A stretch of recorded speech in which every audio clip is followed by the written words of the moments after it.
iwanan, education in the new normal wouldn't have been possible without the following publicity partners. Abot Tanaw PH, Akbayan Youth UP Diliman, Ako Bakwit, Action ng Kabataan Organization, Amarella Philippines, Artelier, Ateneo Edge, Bata.ph, Benilde Hive, Bicol University Order of Blue Feather Society, Buklod CSSP, Caloocan Young Leaders Initiative, Child Rights Network, CSSP FST Council, Developer Student Club Loyola, Geographic Society of the University of the Philippines, Hiraya PH, KKK, Kabataan sa Kartilya ng Katipunan, Kalikha, kasama ka sa paglikha ng arte at literatura para sa bayan, UP Kamangyan, SSG, Labas SHS, Pilipinas, tatak mo, tatak natin para sa bayan, PNU Social Science Club, Project Arte, Saldang SZN, SK Nagrumbuan, SKC Philippines, Sinag Filipina Movement, Student Council Alliance of the Philippines, the Butterfly Effect PH, the Filipina Feminist, the Initiative PH, UP Alianza, UP Association of Biology Majors, UP Buklod Isip, UP Chinese Student Association, UP Circle of Engineering Students, University of the Philippines Debate Society, UP Engineering Radio Guild, UP Diliman Architecture Student Council, UP College of Science Student Council, UP Law Student Government, UP Diliman University Freshie Council, UP School of Economics Student Council, UP Educator Circle, UP Geological Society, UP Chemical Engineering Society Incorporated, UP Costura, UP Physics Association, UP Preschool Practitioners, UP Philosophical Society, UP Psychology Society, the UP Repertory Company, UP Samahang Linguistica, Society of Manufacturing Engineers UP Diliman, United Architects of the Philippines Student Auxiliary UP Diliman Chapter, Youth for Mental Health, Youth Strike for Climate PH, and Sikhay Eduk. Thank you very much. Mm. Ayan. Good afternoon, everyone. Thank you so much for tuning in. I am Eugene Solia, the incumbent chairperson of the UP College of Education Student Council. The UP College of Education Student Council, or the UPCESC, is the official student government of the UP College of Education, and we have been consistently delivering projects and campaigns aimed at forwarding the field of education in the country. The Walang Iwanan Education in the New Normal webinar series was actually launched in order to advocate for quality, compassionate, and inclusive education amidst the pandemic.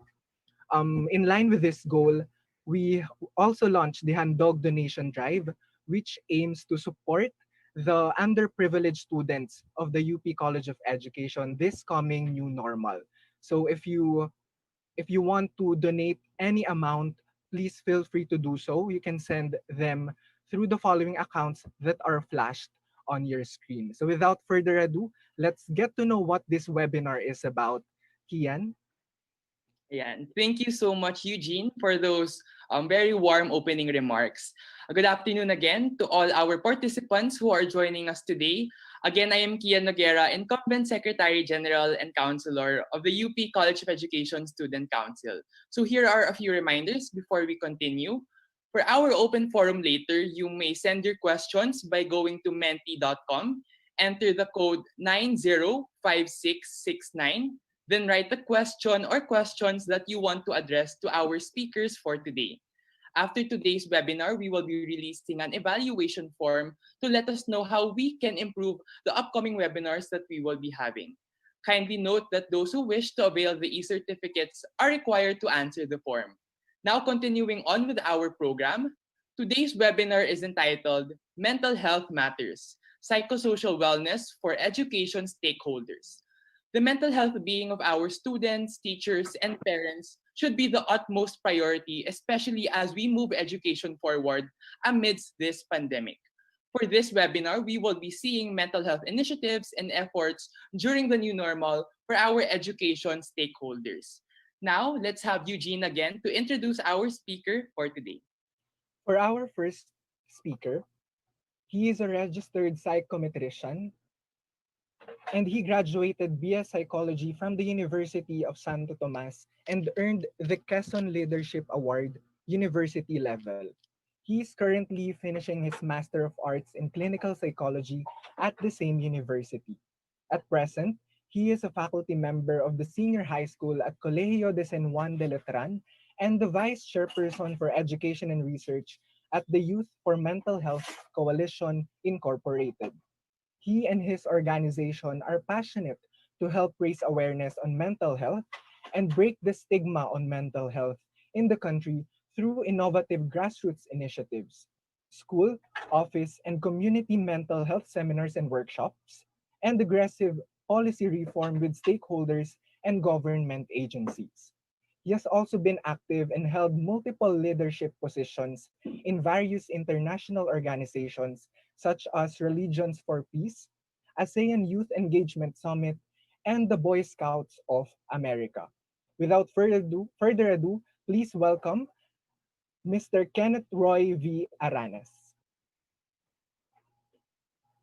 And so thank you, UP College of Education, for inviting me. Magandang hapon, good afternoon to all of our viewers who are watching via the UP College of Education Facebook Live. I'm Kenneth Roy Villanes, but you can call me Kenny. To my students, Sir Kenny, and to also my friends, it's just Kenny. So for today, I want to give a very concrete definition of what mental health is, because I know that mental health has become a very big issue for a lot of people and organizations nowadays.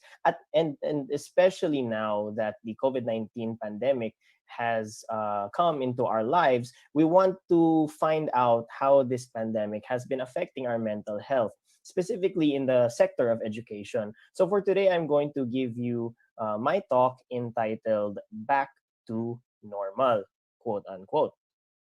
So the reason that I entitled my talk as Back to Normal is because when we think of going back to normal, we think about going back to the way things used to be. However, in the current situation, we realize that things will never be the same because of COVID. Throughout many months that we have been affected by the pandemic, both locally and internationally, has affected all different sectors: finances, the economic sector, education, especially logistics and transportation. Everything in between has been affected by the COVID-19 crisis. And so the current state of health has put the world in a very difficult position. The leaders of the world are scrambling to find solutions to the problem that is going on right now. And of course, we have to admit that since COVID-19, although is a public health problem, there are many sectors of life that have also been affected.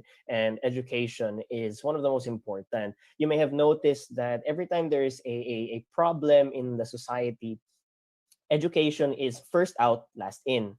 We need to get our students out of the problem as fast as possible, but we cannot bring them back unless the situation is safe for them.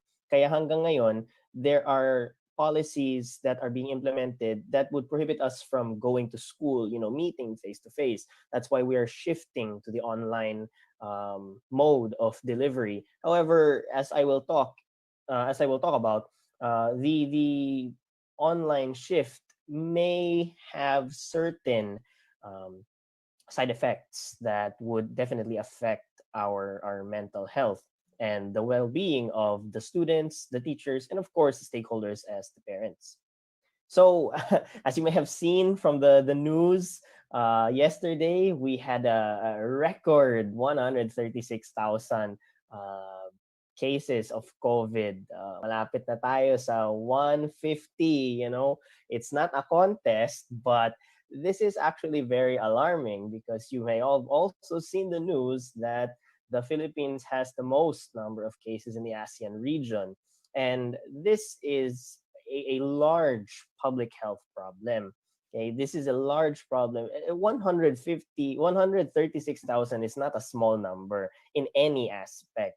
Okay, the number of cases would definitely show you how we are responding to the situation. And I think in terms of the educational sector, this number is still not enough for us to really feel safe that we can go back to face classes, despite, there being um, policies in place about physical distancing, wearing a mask, etc., etc. It's still not enough. That's why, as I mentioned, education is mostly first out, last in. We can't really tell whether it is safe or when it will be truly safe for our students to go back to school. So first, I want to give a bit of a context about what mental health is. Now, again, mental health has become a very interesting and booming topic for a lot of people.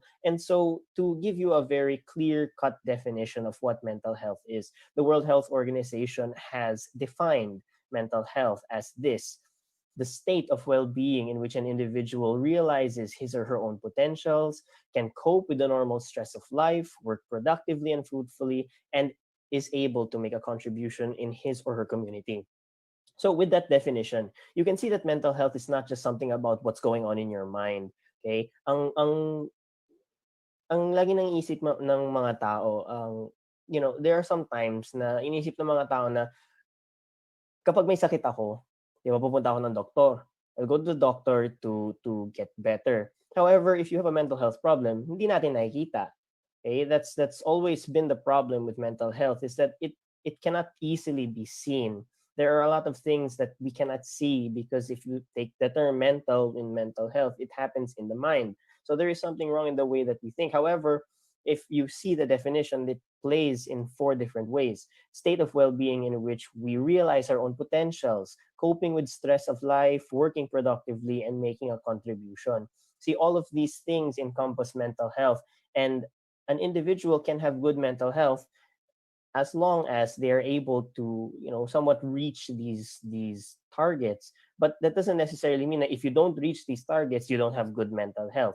Okay, you may be having good mental health in other areas of your life, maybe in your relationships, or maybe in your hobbies, and that keeps your mental health good and well.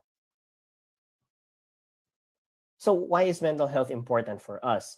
Well, as I mentioned, since there is no health without mental health, we need to incorporate mental health in the conversations about health. Usually, when we talk about health, we think about the physical. I have a broken leg, I have dengue, I have the flu. However, if you talk about mental health, how do you cope with life? How do you deal with stress? How do you regulate or handle your emotions? Relating with other people.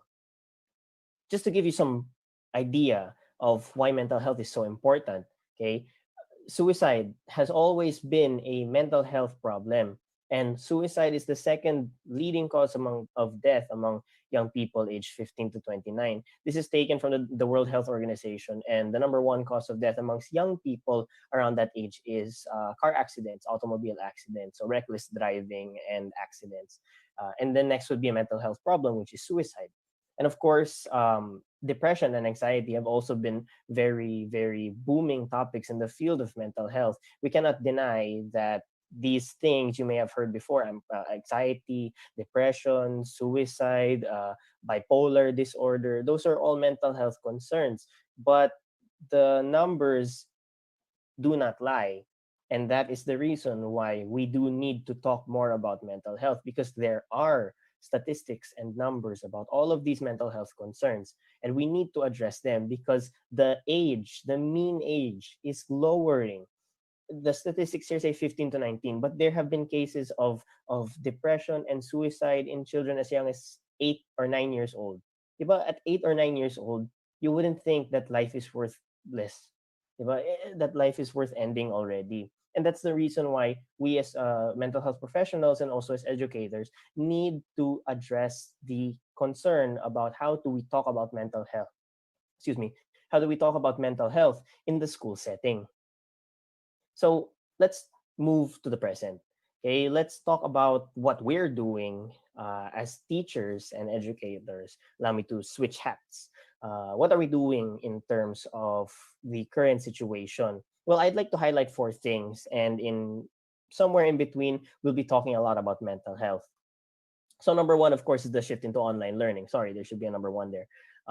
The shift into online learning.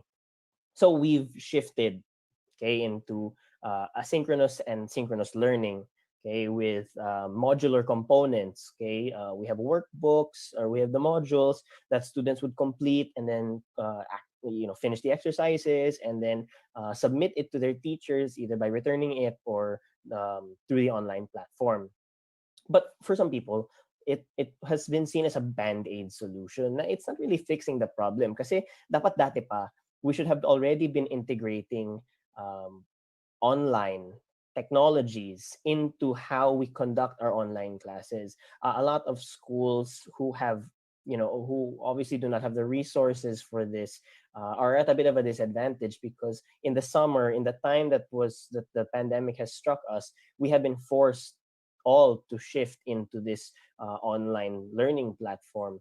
And this can be seen as one of the problems, current adjustments that are ongoing with the educational, you know um, climate that we're in right now. Leading into that directly would be placing a higher premium on technology. So of course, it cannot be denied that if you have the resources to do online class, technically it's not that much of a burden on your part. You just have to, attend your class talaga. However, if you do not have a stable internet connection, you do not have a smartphone or a laptop or a tablet to access these online learning platforms, that comes with severe consequences, mostly on behalf on part of the student, because they are being denied the access to education. Yes, I know that not all of the classes are online. That's why we have the modular component, the workbooks that students can answer, the self-directed learning. However, they are still put in a particular situation where eventually they will have to adjust. They will eventually have to make it a priority to find internet access, to be able to use smartphones or laptops or tablets at home or wherever they can access the internet, kasi dun pinapost lahat ng assignments. We have seen on the news that there have been students who would go to great lengths just to find internet connection to pass a paper or to pass a project online, climb mountains, climb trees. They would travel hundreds and hundreds of kilometers just to pass a particular assignment and get internet access. And even during the ECQ, di ba, computer shops were closed. However, there were still students who were really, really, asking and begging if they could use the internet cafes in order for them to pass assignments and all. Those are the kinds of things we want to avoid. And this would directly affect our students' mental health.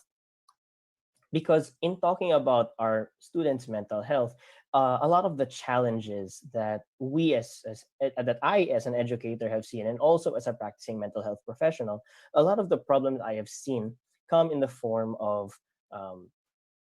sir, paano yung ganito? Sir, paano yung ganito? There are a lot of questions about the future that I myself sometimes do not have the answers for, because it is a lot. It is dependent on how the government will address the situation. I cannot just act on my own and say, okay, here's what we're going to do. This is what we're going to do. I also need to follow rules and regulations. And sometimes I feel bad that there are a lot of students who, admittedly, you may have known, there are quite a number of students who will not be continuing with their studies. They're on break for this coming academic year because of the fear of what will happen in the online situation. You're essential for a lot of institutions. There are cost cutting that's happening, reduced cost tuition. However, um, you know, education will still come at a price, And the problem is, if you're still paying, 30, 40, 50, 60,000 for your online class, a lot of students would say, nagsasayang lang ako ng pera if I cannot access this information on a regular basis. So, kaya nagsistop sila. There are a number of students, not only in Litran, but also in other academic institutions, that have expressed intent that they would be on break for this particular coming school year, 2020, 2021, and they would pick up once the situation of the country becomes a little bit better for them to study. So going back, anxiety about the future, talking about depression and suicide, um, students who feel that it is becoming a burden for their family for them to attend online class have thought about committing suicide. Those are some of the things that we have seen as mental health professionals in our organization. And as a faculty member, I have seen that a number of students have come to me with concerns about, sir, how should we go about with learning if everything is online? Parang wala nang connection, di ba? Kasi there's really a different kind of atmosphere when you're there in the classroom, when you can see the teacher explaining and feeling passionate. There's a lot of talk about how it affects our ability to handle stress. Like what we're doing right now, we're always in front of a camera, which can lead to a lot of fatigue. Webinar here, webinar there, class here, class there, lahat online. It is a lot, not only for the students, but also for educators. And so when we talk about mental health, okay, we need to take care of ourselves. Mental health is something that, like in all helping professions, you cannot give what you don't have. You need to take care of yourself before you should attempt to take care of other people. I know it is selfless. It's okay to be selfless, that people would really put their time and efforts to make sure that other people are feeling well. However, there will come a point, or there may come a point, where you might get burnt out. It might become too much for you as a mental health professional. And that's something that you need to look out for. Okay. So I've just listed three things here on why we need to talk about mental health. We'll call it post-pandemic. Oops. We'll call it post-pandemic. Okay, we'll just call it that once the situation has become easier, quote unquote, for us. So number one is that students are unsure about their future, both academically and socially. So again, as I have mentioned, there are quite a number of students who have indeed said that this COVID-19 pandemic has made them rethink if they will continue with their education. Alam ko naman na dapat walang iwanan, 'di ba? Kaya yun yung title ng webinar series. Dapat walang iwanan pagdating sa edukasyon. Kaya nag-enroll yung ibang estudyante kasi ayaw nila maiwan. They don't want to be left behind because of the COVID pandemic. So they're, pinipilit na sarili nila. And that is a true fact. Okay? That is a true fact for some students, that they may not want to enroll. However, they don't want to be left behind in the educational climate. So they will enroll anyway in the online class system that we have now. Number two would be that more students are coming out about their mental health problems. Even before the pandemic, mental health was becoming a very big topic. In the last 5 to 10 years, more students and young people have come out about their mental health problems, posting on social media, going to guidance offices, actively sharing with their classmates and their colleagues and their friends. And so, as an educator and as a mental health professional, I think it's so important that students need to feel, students need to feel that they are in a safe space. It is okay for them to share their mental health concerns. There should be no judgment on behalf of the teacher, and we should be open to listen, especially if you are a teacher, perhaps in the basic education, who handles maybe grade 6 to 8 or senior high school, and you have a class advisory. Then those students really look to you as a second parent. So you really need to be open to listening to these kinds of problems. I know it's dagdag trabaho. It's an extra load on our part. However, it does make a difference. Okay, believe me, it does make a difference knowing that students place their wholehearted trust in you. And a third problem that I have seen is that some educational institutions need to be more prepared for mental health emergencies. If your school or institution has a clinic or a crisis line, that is fantastic. That is phenomenal. However, I don't know if your school has that. I don't know if your school even has a guidance counselor, especially for a lot of schools in the province with limited resources. It is incredibly understated that schools do not have the resources to hire mental health professionals. Uh, Teachers do sometimes play the role of teacher counselor, which should not technically be the case because there are a lot of registered professionals in guidance and counseling. And there are a growing number of psychometricians and psychologists and teachers, licensed teachers, LPTs, who it is actually their specialty in order to deal with student concerns like that.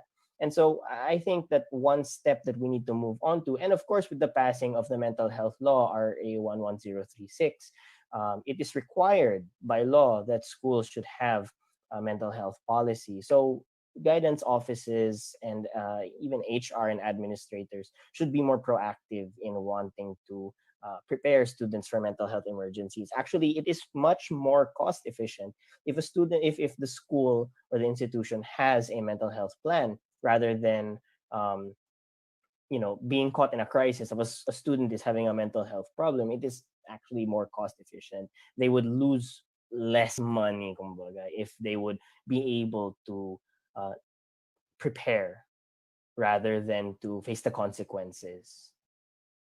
So, just to give you a short overview about what mental health is like here in the Philippines, uh, taken from 2015, I have put here some statistics that around 32% of Filipinos in the NCR have had at least one mental health problem in their lifetime. There are around 88 cases of mental health. Again, these are cases that have come to clinics, actually sought help. There are still a number of there are still a number of service users or persons with mental health concerns that have not openly come out about their problems. Perhaps they are still embarrassed or they're shy or takot sila na baka sabihin ng mga tao na pupunta siya sa psychologist, sa psychiatrist, or pupunta siya ng guidance office. Bakit kaya? May problema ba yan? Ayun, there's a big stigma pa rin on mental health here in the Philippines.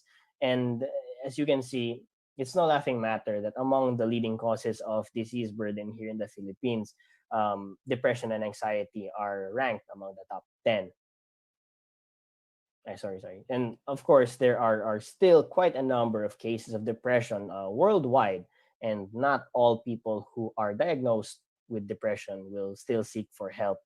Uh, Now, moving into, again, sorry for going a bit back and forth from past to present, but I want you to see the parallel, okay, of why we need to talk about mental health. So, specifically talking about the current work situation, we know that many Filipinos have been forced into a work from home or a study from home at the start, at like around halfway, diba? Halfway through the second semester last year, we shifted into online kasi it was announced, I believe, second or third week ng March.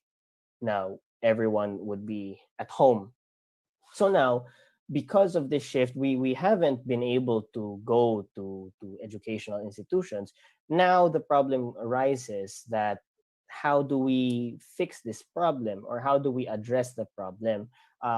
Many skeletal workforces have been forced to go back to work despite possible exposure, and this, of course, is a public health problem. However, allow me to take a moment for us to applaud our frontliners, our healthcare workers, courier services, if you've been using Grab or Lala Move or any Food Panda, something like that. Of course, grocery operations have not stopped.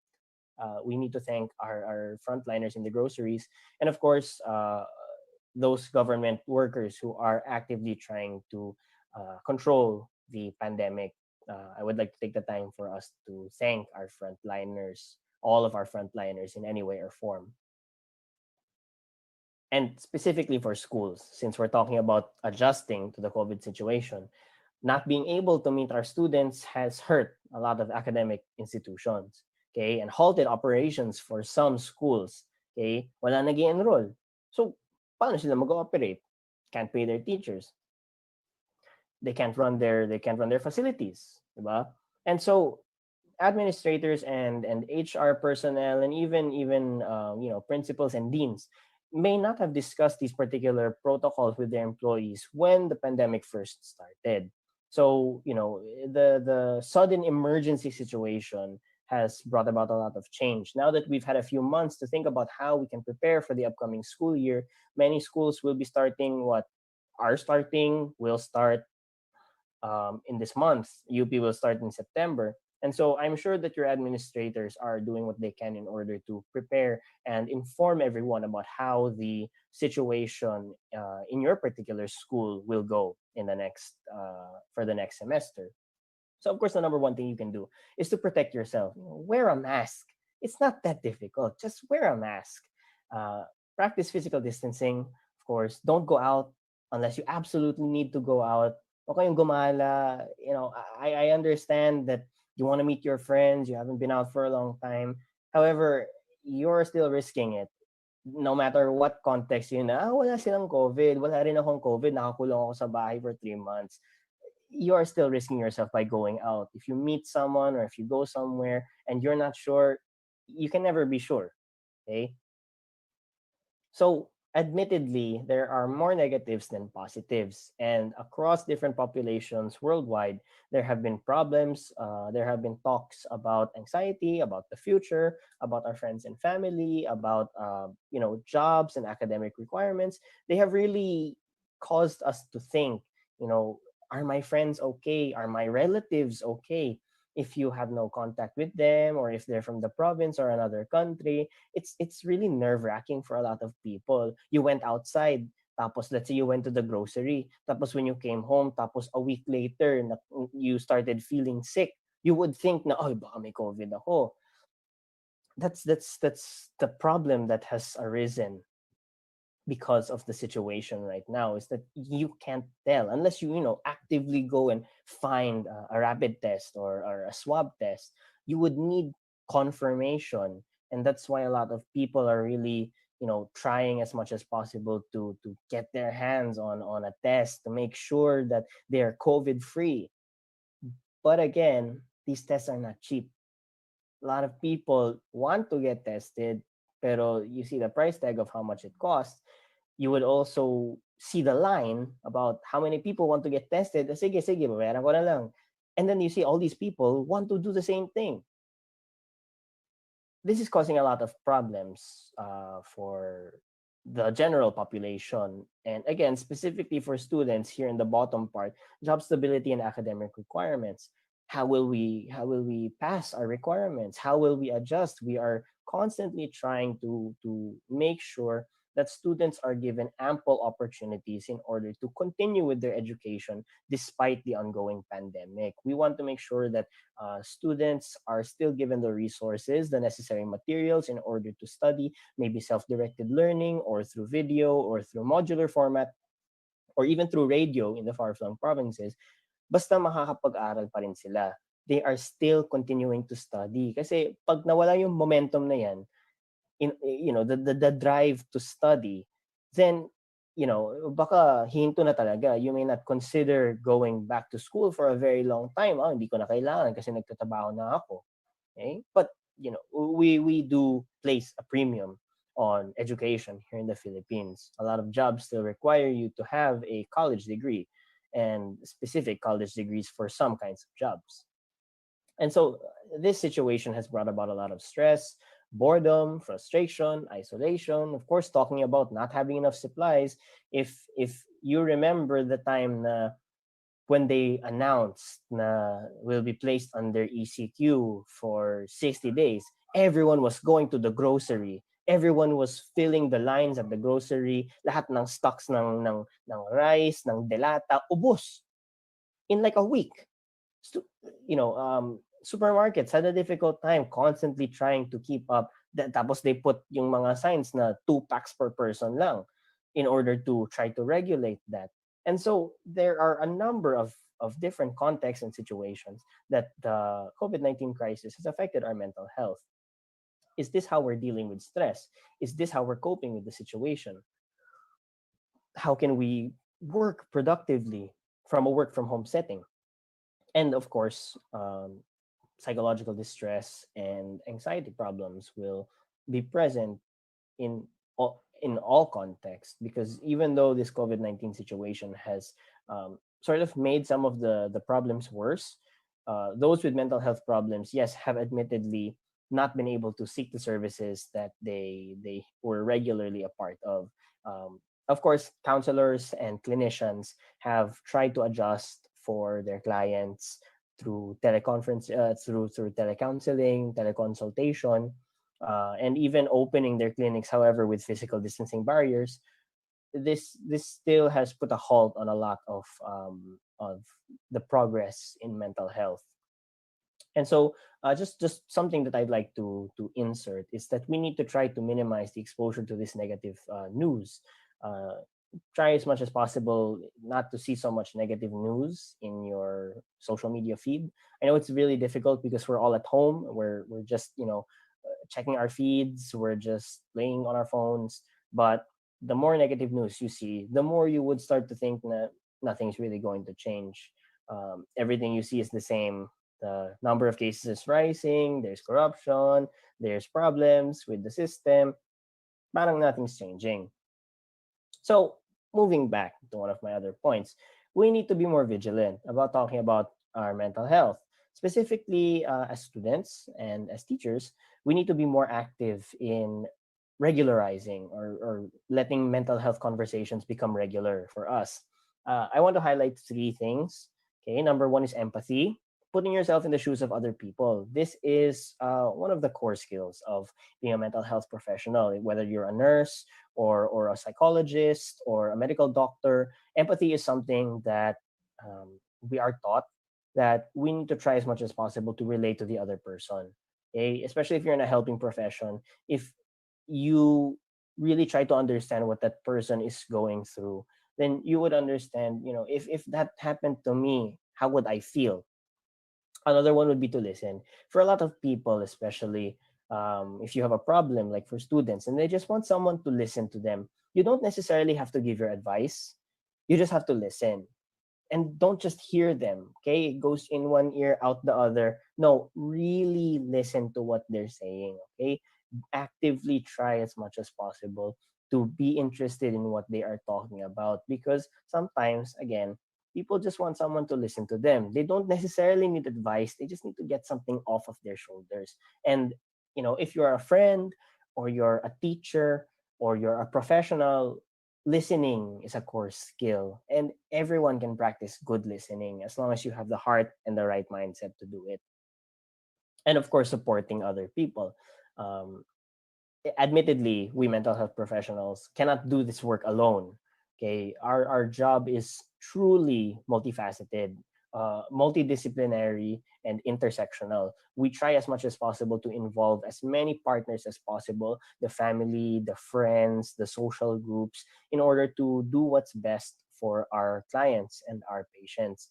And you, in your capacity, maybe as a student, you don't know what to do if the situation goes, if it's too much for you to handle. Or you as a teacher, maybe you don't know the student personally, however you know the teacher that they are close with. That may be a time for you to refer them to someone, or to a professional who um, can handle the situation well enough. If you feel like it is becoming too much or too difficult for you to handle, or quite frankly, you don't know how to handle the situation, there's nothing wrong with asking for help. Okay, there's nothing wrong with asking for help, for a referral, for a guidance. There's nothing wrong with that. Okay, let's get rid of the notion that guidance is a disciplinary office. Guidance is there to provide guidance. Okay, schools have their own disciplinary board, disciplinary office for behavioral related concerns. Okay, and this is the last of my 4 points that I wanted to make, is that changes in the educational climate have affected student motivation. Okay, As future educators and as an educator, I have seen the difference between face to face and online learning. There really is a difference. There really is a different way of feeling when you're in the classroom, when you're able to have a good command of your class, when you're able to engage them face to face. Diba? It's just a different learning experience. And for students also, they would actually have a better time learning in the classroom. Kasi, you're just talking to a screen. At the end of the day, you cannot see what's happening in the background. But there's a lot of things that we still cannot control in the online environment. So just a few questions that perhaps we need to think about. Does our curriculum prepare us for situations like this? What's happening right now? Did our schools policies prepare us for this? Do we have policies in place, or are we making a policy pa lang? Um, how do we continue to maintain the interest of learners, especially when it comes to assessment? Okay, are we going to do mass promotion? Are we going to have no failing, pero yung pinaka lowest grade ay 70 or 75? Uh, you know, are we still allowed to fail students? A lot of schools and administrators are still thinking about this, and so this is where the creativity aspect of being a teacher comes into play. Is how do we do our best to motivate students to continue to want to learn. Learning is a lifelong process, as we are all familiar with. And even though you stop, even though you slow down in your education, doesn't mean that that drive to learn is not there. So this is where being a teacher really, it really feels like you're doing what a teacher is doing. Um, really doing your best to share knowledge and find the best way possible to share that knowledge. So, my last slide for you today is answering the question, can things ever really go back to normal? Well, for me, I personally would say no, because things cannot ever go back to the way they were because of this situation.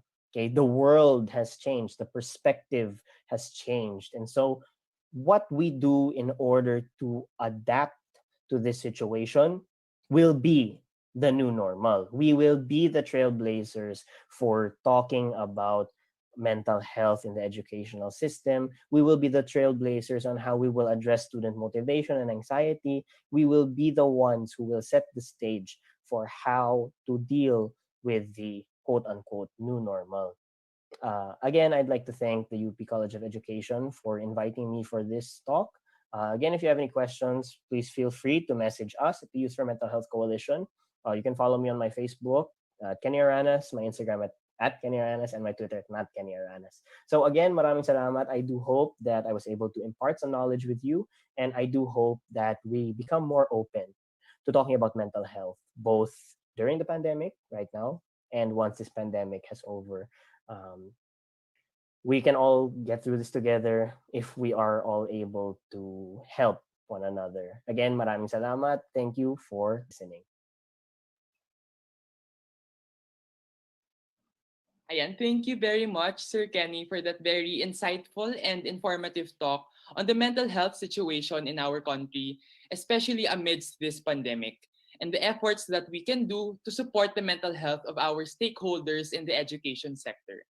Now, it is with great pleasure that we introduce our second speaker for today.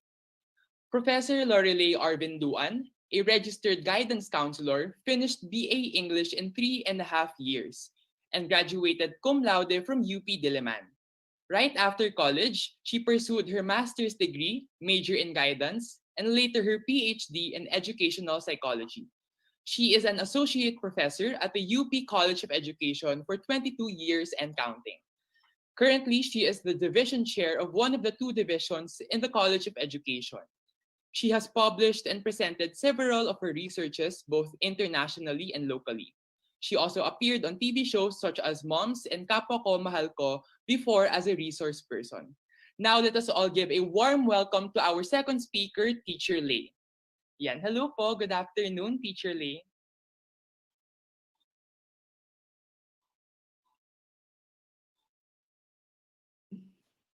Naka-mute Good pala. afternoon. Hello. Hello po. Yeah, good afternoon. Share screen ako ha. Okay.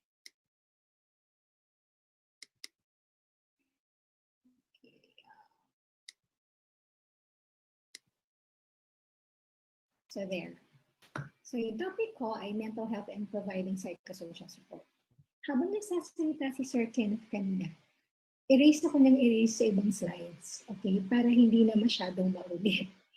Tapos, I'm only given 40 minutes for the talk. Pero pag discuss ko po ito kasi, sobrang 2 hours, 3 hours kami umaabot. So now, I ask Eugene to give me ng prompt para matapos tayo on time. So, bibilisan ko na lang po yung ibang slides para ma-discuss natin yung magkaroon pa ng time for question and answer.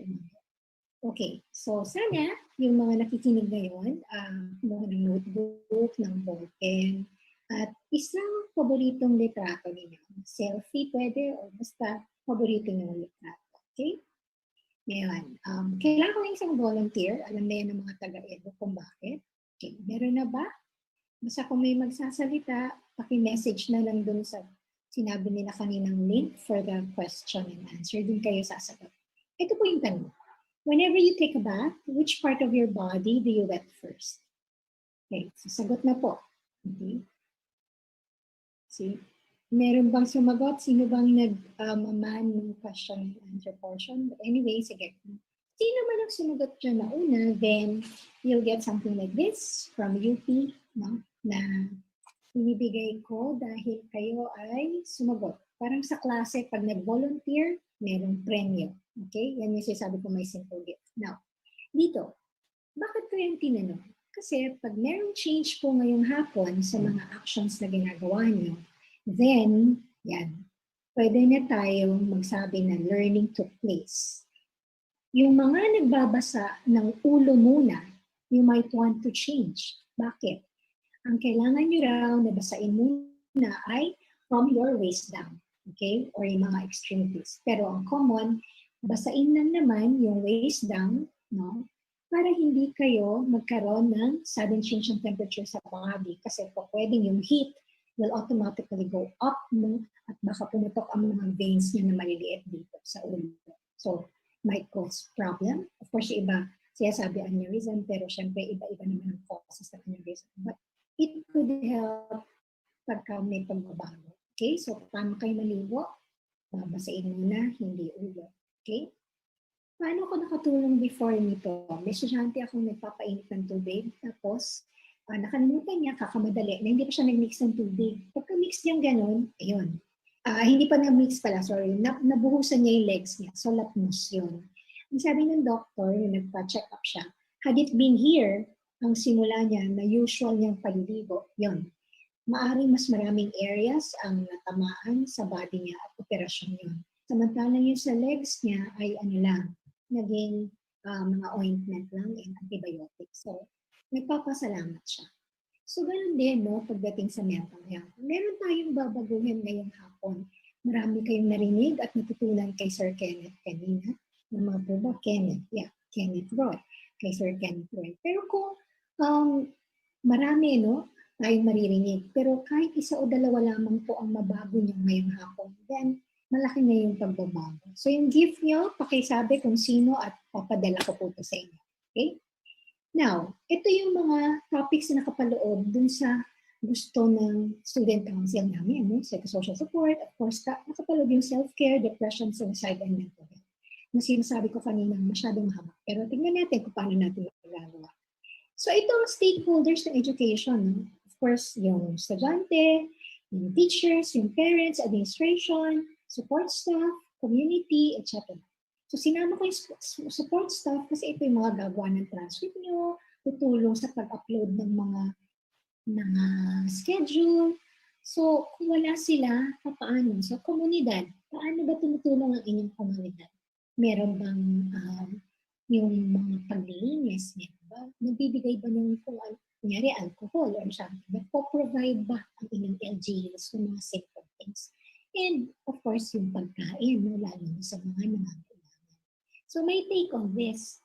Lahat po na i-share ko kasi, di ba, ang daming stakeholders na sinabi ko kanina. Pero, pwede siyang individualize, no? Kasi unique talagang bawat isa. Ganun din ang institution. At bawat isa may needs. And bawat need na yan, kailangan ng support. So as I talk later, pwede pong tignan nyo ito na hindi lang na directed dun sa kung anong parang aspeto or yun dun sa stakeholder. So, pwede mo itong i-apply, no? Kahit saan dun sa stakeholder na yun. At tignan natin, it's more of the implementation na maririnig ninyo. More than sa nalaman lang dito sa utak. Okay? So, ready na kayo? Pili. So, ng shape. Kung meron na kayong napili na nakaka-describe sa inyo, ito daw yan. Psychogeometrics po ito ni Susan Dellinger. So, yung left brain thinkers, yan, yung mga medyo defined. Alam niyo ba na ito yung right brain thinkers, ito yung created. Ito ay part ng guidance na sinasabi ni Sir Kenneth kanina. Alam niyo ba na by simply going to a guidance counselor, you know more of yourself. And that's part of mental health. Kung kilala mo sarili mo, kailan ka nagagalit, kailan ka inaantok, kailan ka mag-snap na, kailan ka masayang-masaya, anong nagtitrigger ng mga trauma mo, then, alam mo, makaka-navigate ka ng mga actions mo. Yung kanina, sinabi ko, no, yung mga square, ito yung mga defined, ito yung mga rigid. No? Si boyfriend ay 5:30, si girlfriend ay 8:30 darating kasi squiggle, yung medyo ayaw ng deadline at marami pang inaayos. So they are sensuous and sexy. Yung mga square ay yung mga rigid nga. At yung namang rectangle, medyo rigid din, pero not as rigid as the square. Yung triangle, these are, kung sino pumili nyo, ito yung mga leaders kayo, no? Sa klase, may talagang nag-stand out na wala ka namang ina-assign na leader, pero siya ay, sabi niya, ito gagawin natin. So, yan. So, pag ito, 5:30 isa, 8:30 yung dumating, away yan, kasi alas 7. So, sa psychology, kilalanin mo yung sarili mo, kilalanin mo yung mga tao around you, and then navigate. Kung ayaw niya ng away, di adjust, no? Si boyfriend should, do other things, be productive, no, habang nag-aantay. Si girlfriend naman, mag-ayos ka na ng mga damit mo, ano nang gawin mo na maaga-aga ka naman dumating. So, meron bang gulo sa mundo kung medyo ayusin natin ito? By merely choosing a shape. And kung bata, no, assessment tool yun eh. Ano ang mga pwede mong maging trabaho? Those who chose circles oftentimes are the people-oriented people, mga tao. So, sila ang mga teachers, counselor, pare, madre, pastor, yan. Yun namang pumili nga ng triangle, they are ambitious, they are political, they are makarisma, yan. So, sila yun. So, basahin nyo na lang na sa internet naman yan. Okay? Kailangan lang natin ng mas mabilis na usapan kasi. So dito, saan po kayo upo? Dito sa, siyempre, hindi upo dun sa putol. Tama? Sino ang masokista na gustong saktan ang sarili? Siyempre, dun sa medyo matatag. Tama ba? So, ano ba ang psychosocial? No? Refers to the child's inner world in relationship with his or her environment. Kasama talaga yung nakapaligid sa bata. So, from seeing the children yan. The interrelation of social factors and individual thought and behavior. So, talagang nagkaka-tulong-tulong, may combination. No?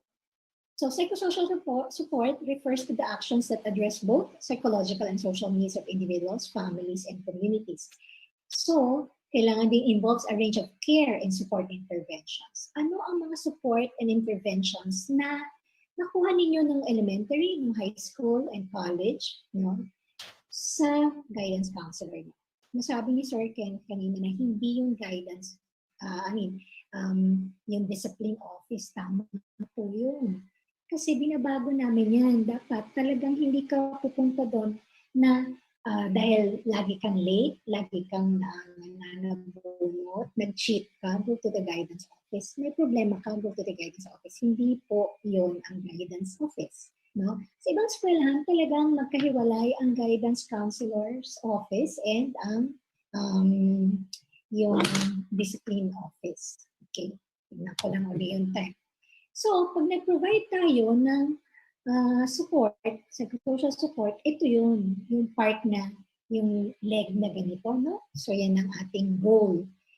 Hindi masyadong sikat si Yuri, pero as Freud, no? Pero, tignan nyo, basahin din, mas mahaba pa ang theory niya. Kasi dyan mo makikita ecological theory niya na, so ngayon sa pandemic, kailangan natin kung tignan macro system natin, exosystem, and microsystem. Usually, tinitignan na ang classroom, bata, nasa middle niyan or center niyan ang bata. So, family, pinag-aaralan. Usually, classroom, yes, school.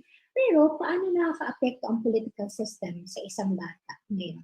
No? Ano man ang direktiba ng ating gobyerno, ay talagang maapektuhan ang mga bata. Ganon din ang mga pamilya dyan. Ganon din ang mga eskwelahan.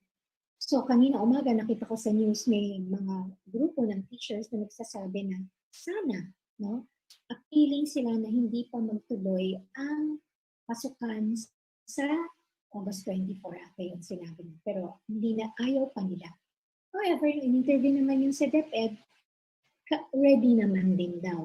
So, tingnan natin kung ano ba talaga ang realidad. At tayo ngayon, no, ano ang pwede nating magawa? Meron ba? Yan. So, tignan natin naman yung kultura, no? Yung mga ganyan. Mass media, sobra, no? Malaking-malaking bagay yan. Anong napapanood ng mga bata? Anong nagagawa ng mga matatanda? Ginagaya yan. At kamusta ang social media nyo? Maya, meron akong sa ano yan. Ito yung healthy person lang, no? Pakitignan kung kayo ay merong mga ganitong abilities. So kanina, sinabi rin ni Sir Yan, nakaka-cope ba tayo sa normal stresses naman? Ano ba stressors mo? You have to know that first. Okay? So ito raw yun, no? Ito, depression. Okay? In passing, no? Pagka ikaw ay, mas madaling intindihan, ayaw mo maligo, ayaw mo tumayo sa kama mo, ayaw mo lumabas. Ito kasi bawal naman kayo talaga lumabas sa bata kayo. Pero yun talagang dati ayaw mo lumabas. Talagang wala kang motivation to do things. This could be a depressive episode kung yan, naging at least 2 weeks na. Habaan mo pa, then the person might be depressed. Okay, itong mga symptoms niyan, hindi ka makatulog, irritable ka, no? Bilisan ko lang ha. Signs and symptoms, sige pa, fatigue and lack of energy. Meron ka mga psychosomatic na symptoms na nararamdaman. Sakit ulo mo rito, sakit ng likod mo, mga ganyan, no? Yan. Ito yung causes ng depression. Yung iba akala may trauma lang or yan, sa breakup o kaya may mga hindi maganda nangyari sa pamilya, then depressed na. Pero pwede rin siyang brain's physical structure, no? Or chemistry, pwedeng manggaling sa history ng iyong pamilya, no? So, tingnan nyo na lang ito, ha? Ito yung sinasabi ko kanina. Maraming merong Twitter, merong Instagram, and of course, social, yung Facebook at saka Messenger. Tingnan nyo, ha? Pag may social media ka, pwede kang magkaroon ng poor sleep, online harassment, poor self-esteem, body image, pwede kang magkaroon ng depressive symptoms, and pwede kang mag-suicide.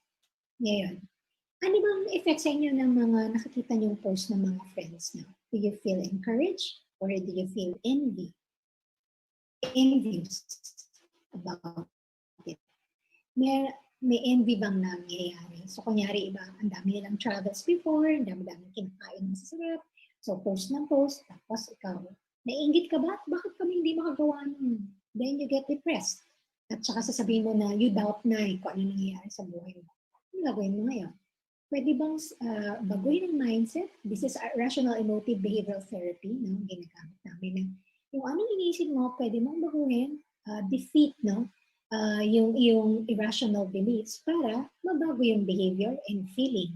So kung nainggit ka doon, ang sasabihin mo sa sarili mo, then you work harder, no? Mag-study ka harder so you earn more later on and then you get to travel. Mga ganyan. Okay? O, maiisip ang suicide ideation. Mahirap, bad ba o hindi? Pag marami kang problema, dami-dami ngayon na stressor sa mundo, no? Ang dami na nagtatanong kailan ba ito matatapos, no? Mas balik na naman tayo sa MECQ o mas mahigpit na naman ang mga, maraming restrictions.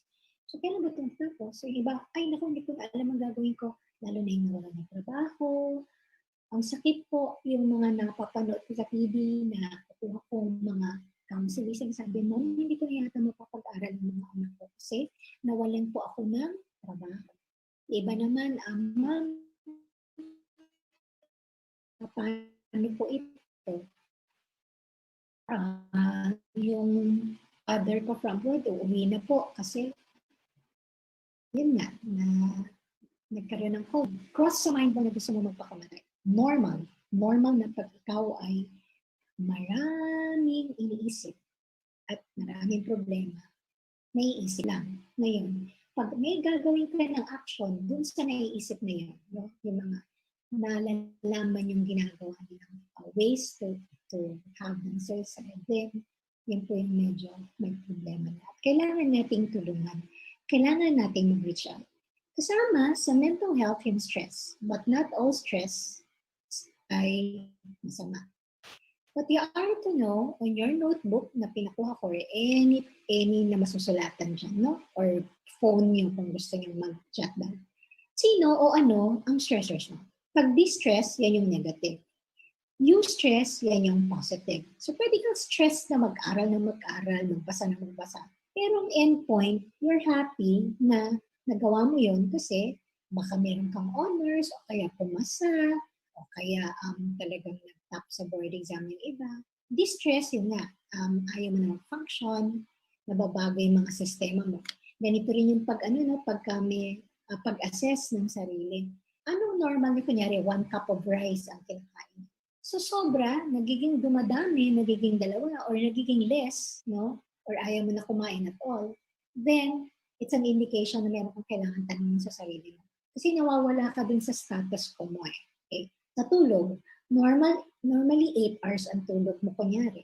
Tapos nagiging 10, 12, bakit ganun, no? Sa gabi, parang tamad na tamad ka na nga. Talagang pagod na pagod ka, latang-lata. Or pwede naman na putol-putol ang tulog, samantalang dati diretso. O kaya naman, yung 8 hours mo nagiging 3, nagiging 4. There must be something na kailangan mong pagtuunan sa sarili mo. Ito, teacher said the exam is too easy, even grade 1 can do it. Orange is a color or a fruit? A or B? Stressor ng mga bata. Okay? Ako nilagay ko lang kasi natuwa ko dun sa face ng mama sa baba. Diba?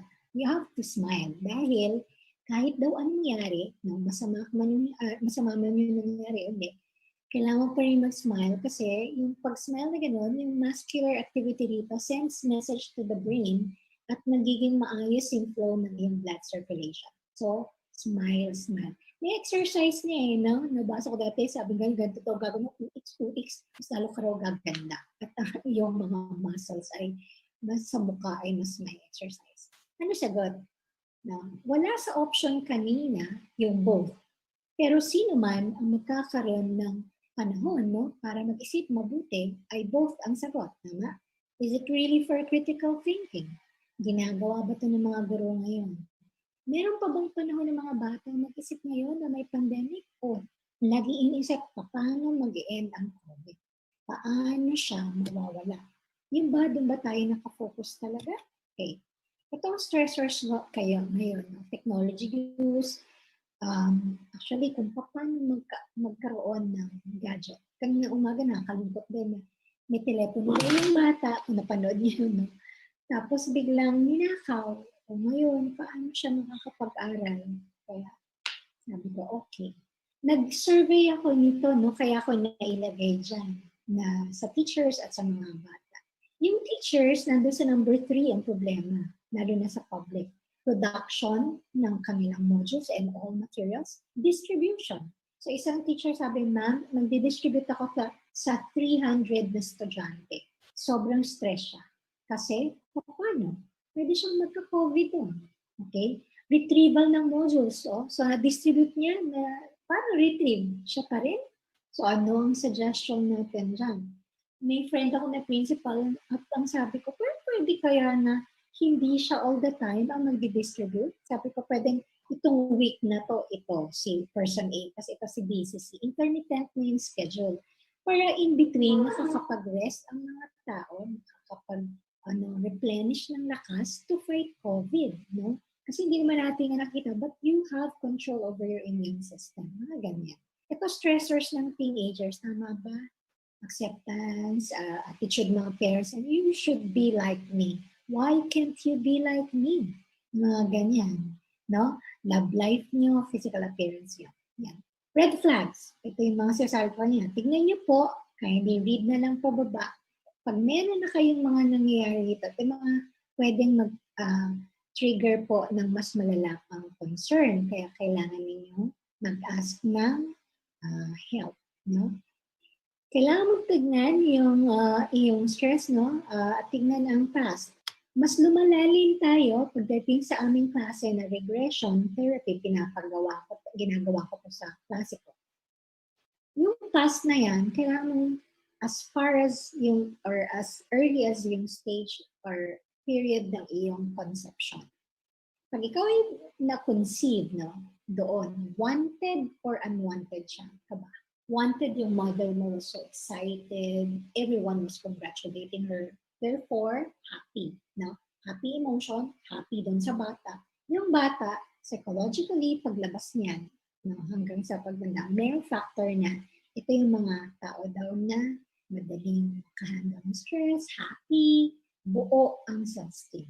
No? Isang issue lang yun. Ngayon, pag unwanted ka naman, kaya ganon, iba, nakikita niya iba, ang ganda-ganda nila, ang pogi-pogi nila. Pero, sinasabi nila na they're not pogi at all. They're not beautiful at all. There must be a problem. So, nung sa klase ko, nag-crawl siya talaga na fetal position. Tapos nung processing, yun nga, hindi siya nagre-recite daw, puro written lang. Natatakot siya na pag tinignan siya, pangit daw siya. Pero alam niyo, ang totoo, sobrang ganda niya kaya. Kaya after that processing, healing and other counseling sessions, yan, she realized na maganda siya. Mas nauna pa siya nag-asam sa akin. Okay? Common lines ng counseling, yan. So, paano natin sila tutulungan? Pag may mga, ito po sinasabi ko sa klase ko, pag may mga friends kayo na sinasabi na gusto ko na magpakamatay, at lagi ninyong naririnig, sana naman po, wag sasabihin yung joke na, tagal-tagal mo nang sinasabi yan, tapos di mo naman ginagawa. Diba? May ganyan. Sana hindi ganon. No? Ang mahalaga ay yung tipo na, huwag ka magpapakamatay kasi mawawalan ako ng mabuting kaibigan. Alam mo, kailangan kita eh. Huwag ka nun. Yeah.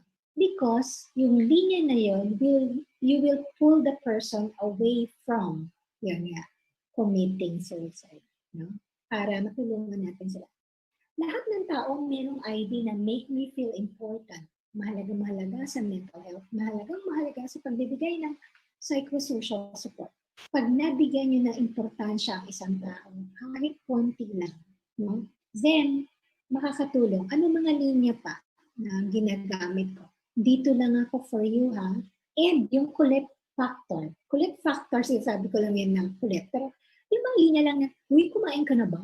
Sana kumain ka na, ha? Yung merong nag-aasikaso, merong pansin na nakukuha ang tao, you will save people. No? At kung ikaw naman ang nangangailangan, please, sabihin mo naman, kami bilang guidance counselor, ang dami-dami mong kinukuhang negative energies and problems from your counselees, right? How do we do that? Tinutulong namin yan sa masters. How do you do debriefing sa sarili mo? Para pagdating na dinidisengage mo na yung sarili mo dun sa mga nakuha mo problema. Tapos, ano pa? Ikaw rin tutulong sa sarili mo, no? Kami, kailangan din namin ng tulong. Kaya we have to have at least 3 to 4 na very close friends na makakaunawa. Kunyari, ako tatawag ako sa friend ko ng elementary pa na, uy, pakipurin mo nga ako. Kunyari, need ko ng affirmation that time. Pakipurin mo nga ako ng 4 times. No, 4 na affirmation. Tapos, sasabi siya, 1, 2, 3, uy, ko lang pa isa. Kasi yan. Alam na nila yon at hindi ka i-judge na, kala ko ba magaling ka, kala ko ba strong ka? No. Gumaganon ang buhay ng tao. Pwede mag-plateau, no? Na happy ka. You feel very much elated. Tapos, babagsak ka sobrang malalim. Okay, magpa-plateau sa mga. Tapos, taas naman. Life is like that. And counselors are not excused or exempted from those concerns. Okay? So, ang journey to yourself ang importante, no? Ito ang wellness, no? Way of life oriented toward optimum health and well-being. Kailangan ko na lang po ng, I have 16 minutes na doon sa ano. Ito adversity, no? So, can lead to stress. Talagang medyo challenge tayo ngayon. Ito ang adversity quotient. How do you respond to adversity? We are facing a lot of adversity sa buhay. O pwedeng physical, yung kanyari kung may sumabog na nabulukan, then adversity.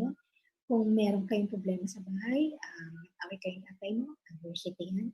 Adversity quotient is measured now ng standardized. So, ang pang-measure talaga ngayon ng tao ay hindi lang yung IQ before, panahon namin, no? Na IQ lang dapat pakinggan. Adversity quotient, emotional quotient, SQ rin pwede. Yung spiritual and spiritual and success quotient. Times, pwede pong pakigawa ito, no? So, pimples, example na ng mga concerns niyo sa bawat aspeto ng buhay ng tao. Nasabi ito kanina rin ni Sir, no? Over all psychological well-being. Look at the word na lang na meaning. How do you find, or what's the meaning of your life? Kaya, how do you find meaning and joy? Anong nadiderive niyo sa buhay? So, ang good mental health ay hindi lang yung absensya, no, ng mga problema. No, hindi ka depressed. Pero kailangan mo rin yung presence ng positive characteristics. Ano ang positive characteristics mo? Do you cry when you have concerns, problems? Positive characteristic yun. Or yung positive din na outlook na, it will pass. O kaya ko to. Carry ko to. Okay?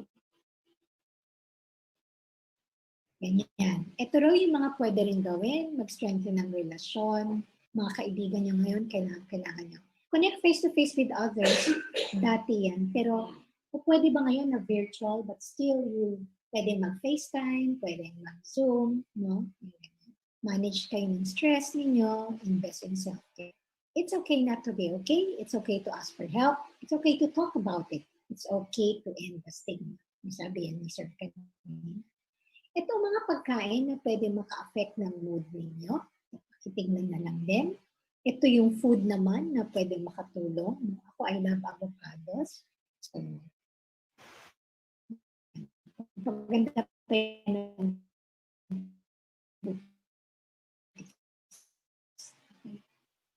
How are you as a child? Natanong ko na to. Happy or sad, contented or not, love or not, wanted or really affect your present, and also backtrack.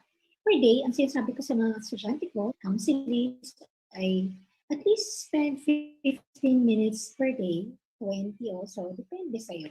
But you have to answer three questions. One, ano yan? Parang ito na. Tatlo yung pinapatanong ko. Where have I been? That will deal with your past. Where am I right now? That will deal with your present. And where do I want to be will deal with your future. So, tanongin lang ng tanongin yun at titignan mo, where have I been? Ano nangyari dun sa past? Pwedeng bullets ka lang magsulat ngayon sa iyong notebook. Where are you right now? Where do you want to be? Ito yung healing the child within, no? Kung makikita nyo yung nasa kanan na portion ng screen, yan yung theory ni Eric Erikson. So ito ay papatong sa bawat, no, yung mga concerns mo na hindi nare-resolve per stage. So kung bata pa problematic na, no, then medyo magkakaroon ka ng. Pero in between naman, magkakaroon ka ng masasayang experiences na halo-halo ito. Pero paano mo na-assimilate yung mga effects nito sa iyo? Yan yung titignan mo. Okay? May mga negative rules and negative messages na na-deposit sa atin, sa inyo, ng inyong magulang. Meron ba kayong mga narinig na ganito? So, do as I say, not as I do. So, yung iba sasabihin, huwag kayong manigarilyo ha, pero you see your father doing it. Huwag kayong magsisinungaling. Always be honest. Pero may phone call, what will parents say? Kung sabihin mo, anak ha, wala ako ha, pag may tumawag. Kasi sabi ko sa parents, then you want your children to become honest? Negative messages. Ang masakit yun, no? I wish I never had you. Tama, dito sa business, alright.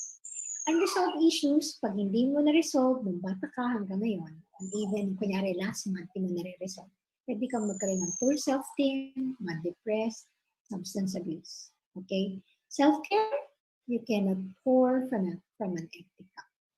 Common linya na yung you cannot give what you do not have. Kung piso na lang ikaw, no? Kasi hingi pa siya ng piso, bibigay mo lahat. Then, hindi siguro maganda. Bigyan mo siya ng 25 or 75 bigay mo, 25 sa'yo. But you have something to start with ulit, no? Huwag talagang ubos-ubos. Ito yung sinabi rin Sir kanina, no? Talagang pinapaliwanag ko yung guidance. Schools, kailangan meron kayo nito. Bakit? Because it's really knowing yourself and you understand your world. No? World doesn't mean yung buong mundo. Mundo mo, yung pamilya mo, mundo mo yung eskwelahan mo, komunidad mo. So, ang father mo, square. Ang mother mo, circle. Ikaw, ano ka? Squiggle.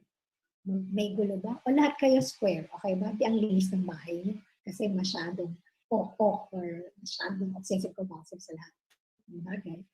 So, ano ba ang nangyayari no, sa inyong buhay ngayon? Ito po yung goals. No? Yung Q&A, alam nyo na pag mayroong problema, go to the counselor.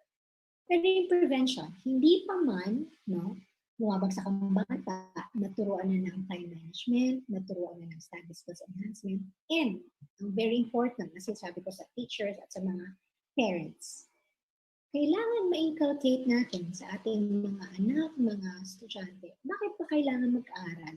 Once na nalaman nila yun by themselves, no?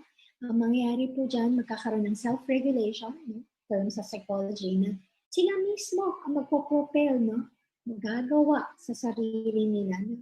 Mag-aaral sila. You don't have to force them. Halika na nga, mag-aral ka na. Gawin mo na to. You will not do that. Pag nalaman niya na, bakit nga ba? Ano nga ba sagot doon? No? So, sasabihin mo lang ba, para meron kang pera pagdating ng araw?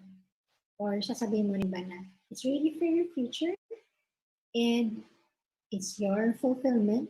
Kung gusto mo pa ng term na self-actualization, para sa pagiging mabuting mamamayan mo, makakontribute ka sa iyong komunidad, sa iyong country, sa mundo.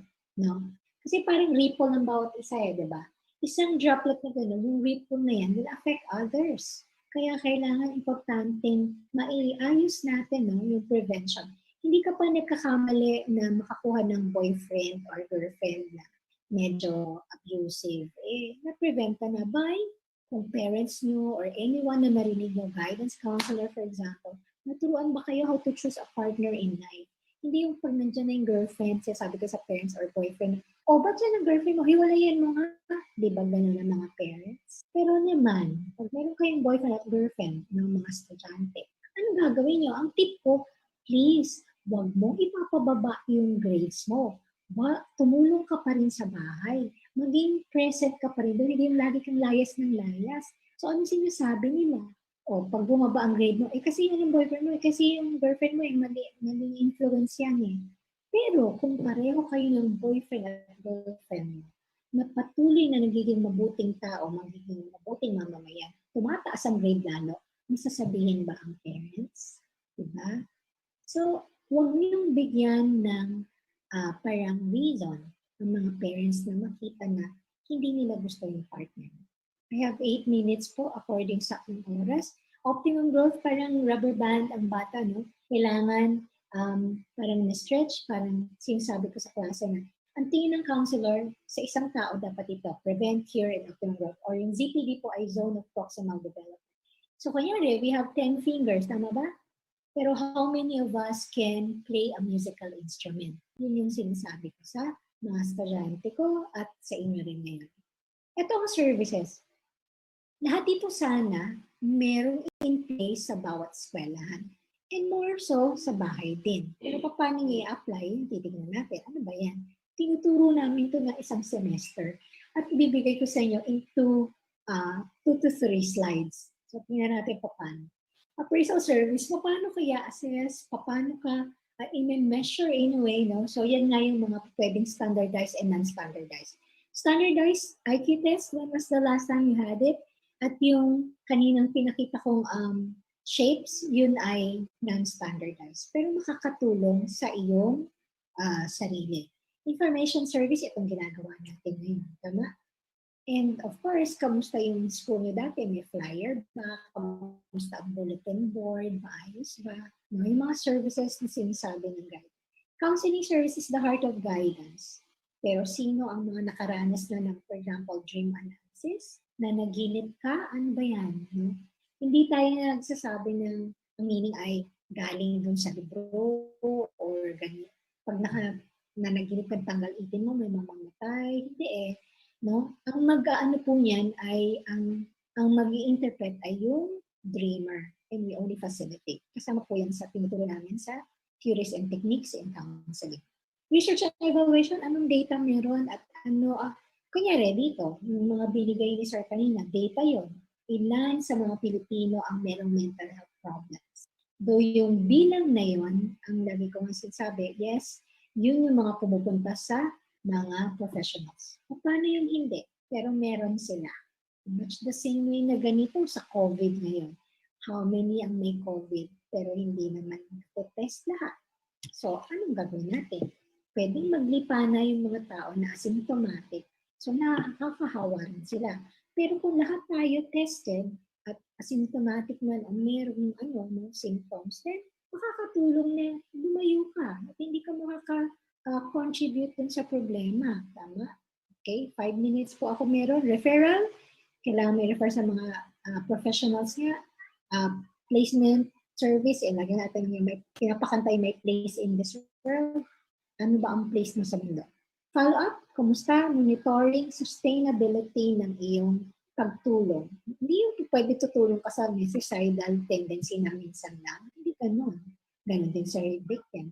Ano yan series po ito na dapat ng pagtulong hanggang sa kaya na ng tao ulit na, okay, I can manage po ulit. Okay? So, intervention, ito na. Isang semester din po ito. Ito na nga yung theories and techniques in counseling. Pero baka maturo ko lang muna sa inyo yung reality, okay? Itong basic counseling skills, gestures, paano mo gagamitin yung kamay mo. Kunyari, magka-counsel ako sa inyo, nakagamin. Sige, magsalita ka na. Okay ba? Hindi po. Tinuturo namin na ikaw, titingin ka diretso sa mata. Pwede ba? Kung may katabi kayo dyan, kaya niyo ba magtitigan ng 5 minutes? Sa klase, syempre, hindi sila magkakakilala.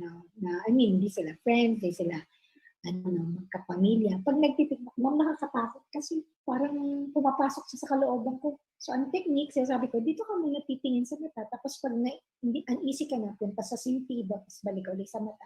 Because the counseling has to know na ikaw ay nakafocus, hindi lang sa yung isipan mo, kundi yung gesture, yung tone ng voice mo rin, importante, no? Na, kumusta ka na? Kaysa doon sa, uy, kumusta ka na? Diba? Kumusta ka na? Ano mas gusto nyo? Malagang-malaga yan. Okay? Tsaka program, guidance program, nasabi ni Sir kanina. Anong programa ng eskwelahan sa bawat bata? Hindi sila pupunta physically. Pero meron bang online consultation na in place? No? Ganun din sa mga magulang. No?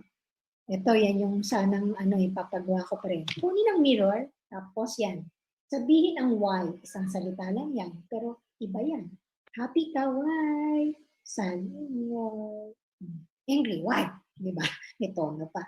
So anyway, ang gusto kong sabihin, sa counseling, isang salita mo will really matter a lot. Depending on how you deliver the emotion that goes with that word.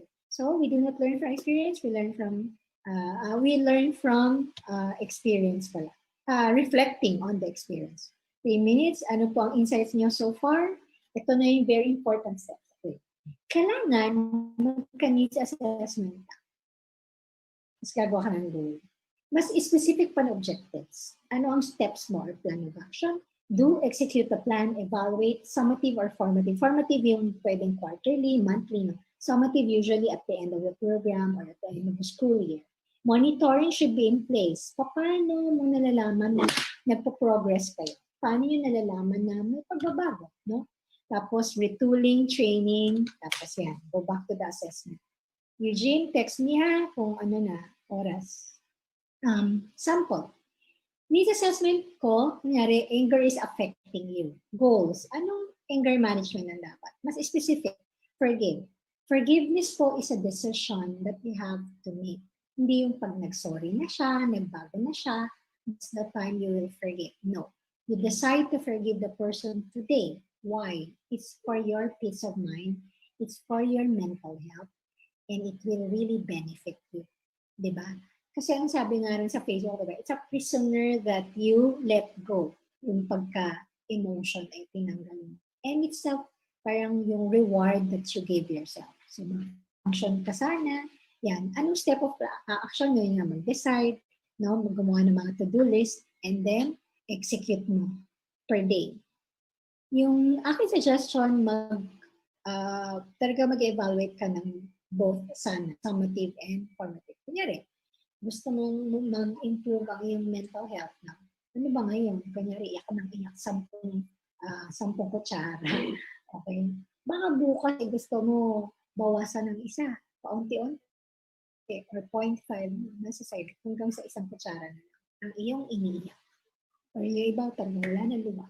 Retooling, attend ng seminar ganito, magbasa, mag-consult, and of course, know your needs again. Ginagawa ito dapat ng guidance office. Ginagawa ito ng bawat individual sa sarili niya. Ito yung pag-manage ng stress, nasabi ko na kanina yung stress. Natatanong ko na ito, ulitin natin, at least, kung tao man yan, anong gagawin mo sa kanya? You don't have control over your parents, for example. Stressor kasi ng iba kong counselors. What can you do? You cannot change them. What can you change now? Yourself. Your plan of action. Why not? Think about that. So, titignan mo talaga uli ang environment mo. Kamusta? Sino ang mas friend mo? Ate mo, kuya mo, kaaway mo yung bunso, anong gagawin mo? No? Tignan mo talaga. Ang reality therapy ay based sa choice theory. Kaya nga, anong pipiliin mo? Okay? Focus on the present and avoid discussing the past. 5 minutes daw. Anyway, ito yung pwede nyo tignan. Reality therapy, age pa, development. Nakita nyo yung ganun, no? Yung normal curve. Iba-iba yan, yung medyo dito ay kami itong mag-asawa kasi ito yung start mo, ito yung end ng buhay mo, no? Pag gano'n. Ito yung panganay ko, pag-graduate din siya, ito yung aking grade 8 sa PISA, ito yung aking grade 5. So, iba-iba ang age, iba-iba ang needs. Ito ang needs din, no? Yan. Tanongin niya yung sarili niya, ano ang reality ko ngayon? Yan, ganyan ba? Okay. Ano ang reality ko ngayon? May pandemic, action, strengthen your immune system. You don't know where COVID virus is, right? Hindi mo sila nakikita eh. Ang gagawin mo? Vitamin C, exercise, go for your sunlight, no? Marami kang pwedeng gawin to boost your immune system. Eat ng gulay, no? Drink a lot of water, marami. Pero yun ang may control ka. Reality therapy yan. Work from home with children to supervise with their online classes. Ako yan. Kunyari. Sa dami yan. Naku, teka, may meeting ako. Naku, may webinar ako. Naku, ang dami ako. So, pause. Breathing exercises, paano yan? No? Kung magpa-prioritize ako. Yung breathing exercises, anong pwedeng gawin? No? Inhale through your nose. Exhale through your mouth. Yeah. Inhale, 1, 2, 3, 4, 5. Tapos kung kaya mo, 1, 2, 3, 4, 5. Suspend and then release dito. 1, 2, 3, 4, 5 slowly. So, ilang repetitions yan, gawin mo hanggang makatulong din sa'yo na makapag-relax. So, reality ko po, no? 4 deaths of loved ones just last month, July. And it's also my 50th birthday. Supposed to be happy, pero hindi po. No? Kasi nung first week, yung tita ko na closest to me died. The following day, yung friend ko died of colon cancer. Tapos, the following week, yung stepmom ko died because of COVID. And because my stepmom died of COVID, nahawa ang daddy. Tama? Kasama sila sa bahay. My dad passed away only last month, July 24. My birthday, 50th birthday was July 22. So, pero wala akong magagawa doon, di ba? So, full submission sa Panginoon. So, ang sakit-sakit yung sinasabi sa TV dati pala na yung, hindi mo sila maakap, hindi mo makita kasi walang wait. Kasi pag hindi po COVID, pwede ang wait ng 3 days. Pero pag COVID, diretso cremation. So, ganun. Sabi ko, nung nakita ko yun, sabi ko sa TV, okay. Pero nung sa akin na nangyari talaga, sobrang sakit pala. Pero, you see me as hurting now, I grieve na. Nakaiyak na ako, nakasettle na ako sa sarili ko. Pero, for quite some time, a week or so, hindi muna ako tumanggap ng counselors, nag-self-care ako. And for those po na hindi alam kasi sa EDOC, alam mo po, stage 4 po ang aking breast cancer. Kita niyo po ba? 2017 po ako na-diagnose. Pero, na-manage ko rin ito. And I tell people about it para makadraw ng strength na, hey, 4 is just a number. Reality ko yan, pero nung gagawin ko, walo na ba ako sa emotion? No. Kailangan mabuhay ka pa rin. Kailangan make a mark. Okay? So we operate on our needs. Eugene, 5 minutes pa rin ba? Teka, tingnan natin. Tingnan nyo na lang to ha. Kasi, mag-exercise daw, eat healthy food, look back sa past, practical things to